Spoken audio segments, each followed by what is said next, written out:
शिक्षण व जमीन हक्क मंचाचे किशोर भोईर यांचे एक दिवसीय उपोषण. रत्नपाल जाधव यांच्याकडून कासारवडवलीत असलेल्या आदर्श विद्या मंदिराचा शैक्षणिक दर्जा सुधारावा व तसेच वाघबीळ ते गायमुखपर्यंत झालेल्या शहरीकरणात शेतकऱ्यांच्या जमिनीवर पडणारे आरक्षण, चुकीचे फेरफार, भूसंपादनाची जबरदस्ती, अत्यल्प मोबदला हे जमिनीबाबतचे प्रश्न सोडवण्यासाठी गव्हर्नमेंटच्या आरक्षणावर तिथे सर्वे न करू देणे याच्या भरपूर खटपटे आता इथे चालू आहे. त्याला कुठेतरी लक्षणीय उपोषण केले. कासारवडवली गावात मुलांच्या शैक्षणिक विकासासाठी गावकऱ्यांनी एकत्र येत आदर्श विद्यालय ही शाळा उभारली. वाघबीळ ते गायमुख या गावातील एक पिढी या शाळेने घडवली, परंतु या शाळेचा शैक्षणिक दर्जा सध्याच्या संचालक मंडळाने घसरवलेला आहे. साधी सर्वसाधारण सभा या 30 वर्षात घेतली नाही किंवा सुशिक्षित तरुणांना संचालक मंडळावर संधी दिली नाही, याचा निषेध म्हणून हे उपोषण केल्याचे किशोर भोईर यांनी सांगितले.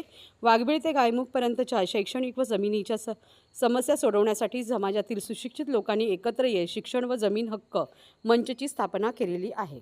आज मला या मंचावर बोलवलंय. आम्ही दोघंही आलोय. प्रगतीशील शेतकरी म्हणून पायगाव रोजी या गावी त्यांना पुरस्कार मिळालेला आहे. मोठ्या प्रोग्राम मध्ये त्यांना पुरस्कार मिळालेला आहे. इथे जे विषय मांडले गेलेले आहेत, भाऊंनी पण बरेच सांगितलंय की आमच्या शेतीबद्दल जे विषय आहेत ते आमची आदर्श विद्यामंदिर शाळेबद्दलचे विचार आहेत ते खूप चांगले आहेत आणि त्यांना सहकार्य आम्ही करणार. कारण आता जे शिक्षण घ्यायचं आहे, आमच्याकडे कॉलेज नाही आहेत.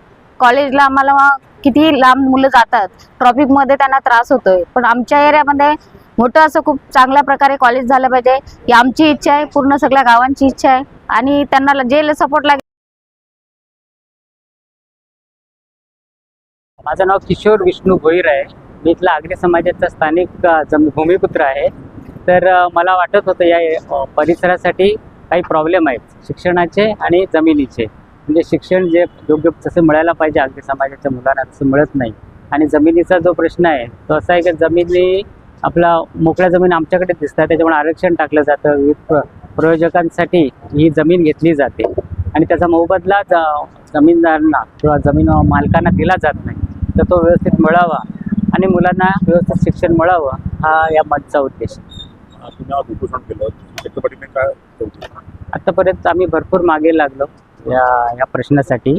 शिक्षण चांगलं मिळावं, त्या संस्थांना भेटलो, त्यांनी पाहिजे तसा प्रतिसाद आम्हाला दिलेला नाही आणि गव्हर्नमेंटच्या दरबारी पण ते सारखे सर्वे करायला, जबरदस्ती करायला येत आहेत, जागा बळकावायला येतात. म्हणजे तर ते थांबावं म्हणून त्या निषेधार्थ मी उपोषण.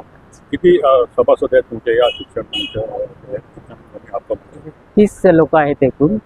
वकील, शिवाय CA आणि MBA वगैरे शिकलेले लोकांना आम्ही एकत्र घेऊन हा मंच स्थापन केला.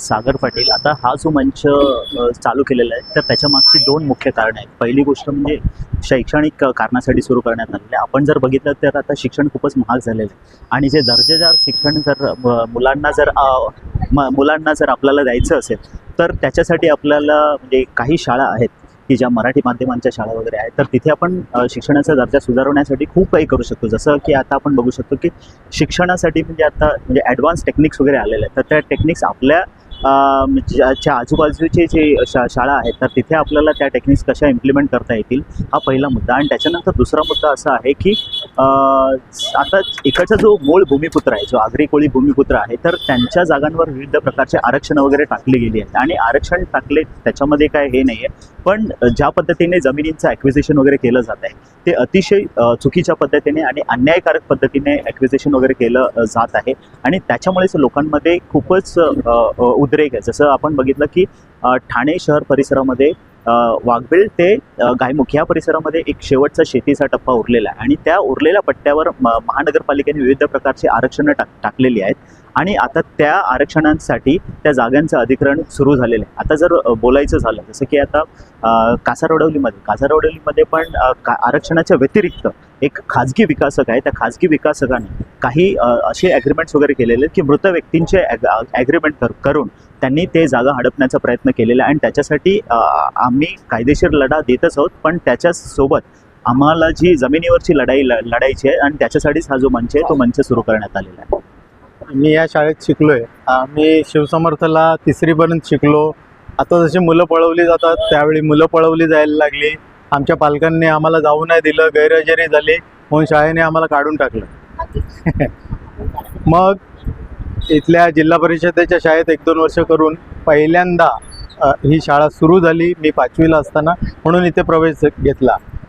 त्यावेळी माझ्या वडिलांचा विरोध होता की इथले शिक्षक आहेत त्या क्वालिटीचे नाही आहेत. मला ठाण्याला टाकण्याचा खूप प्रयत्न करण्यात आला. त्यावेळचे वायल गुरुजी आणि त्यांचा मुलगा आणि मी एकत्र होतो.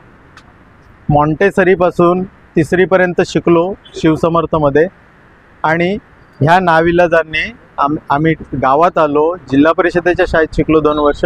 ही नवीन शाळा आहे. माझ्या मित्रांनी हट्ट धरला इथेच आणि असं करून इथे शिकलो. पण आम्हाला घराजवळची शाळा मिळाली, सगळं मिळालं, पण ती क्वालिटी नाही मिळाली. माझ्या वडिलांचा त्यावेळीसुद्धा विरोध होता. आता ब्राह्मण आपण म्हणतो, ब्राह्मण शिक्षक असतील त्या शाळेत तुला टाकायचं आहे, पण मला ते कळत नव्हतं का ब्राह्मण आज इतर समाज का प्रगत झाला नाही. सभेमध्ये तर ती जी क्वालिटी होती ते हे शिक्षक देऊ शकत नव्हते आणि मी 10वीपर्यंत ते अनुभवलं. प्रॅक्टिकली आम्हाला ती क्वालिटी नाही मिळाली. जेव्हा 11वीला तू पण माझ्याबरोबरच होता, ज्ञानसाधनाला आपण सायन्सला गेलो, तिथेही ती स्थिती होती. नवीन स्टाफ, नवीन आणि त्याच्यात तिथेही नुकसान झालं. थोडक्यात काय, जो पायाभूत सुविधा आहेत, इथे मोठं ग्राउंड आहे, सगळं आहे, पण शिक्षकांना क्वालिटी नाही आहे. आणि आता आमच्या जनार्दन आत्माराम पाटील यांनी खूप चांगलं काम केलं, पण ती क्वालिटी, ती विजन आमच्या दुर्भाग्याने ती मिळू शकली नाही. आज किशोर म्हणतोय आम्हाला संधी द्या, हे निश्चित आम्ही त्याच्या साथीला आहोत. किशोर भोईर हे निश्चित काहीतरी चांगलं करू शकतील, हायटेक एज्युकेशन देऊ शकतील. आपण ते सगळं संघटित करू शकू. ज्या दिवशी आमची मुलं, आता माझ्या मुलीलाही मी शिवसमर्थला टाकलं, किशोर भोईरच्या मुलीला जसं शिवसमर्थला 5वीला टाकलं, मी सुद्धा माझ्या मुलीला 5वीपासून पुढचं शिक्षण 10वीपर्यंत शिवसमर्थला या गावातनं पाठवलं. त्याचं हेच फॅकल्टी, शिक्षक हेच होतं. आता तरी तिच्यात काहीतरी बदल जावं. 77 सालची शाळा, आज 2026मध्ये आहोत आपण. आता तरी प्रबोधन व्हावं, चांगले शिक्षक भरती व्हावेत आणि चांगलं काहीतरी घडावं.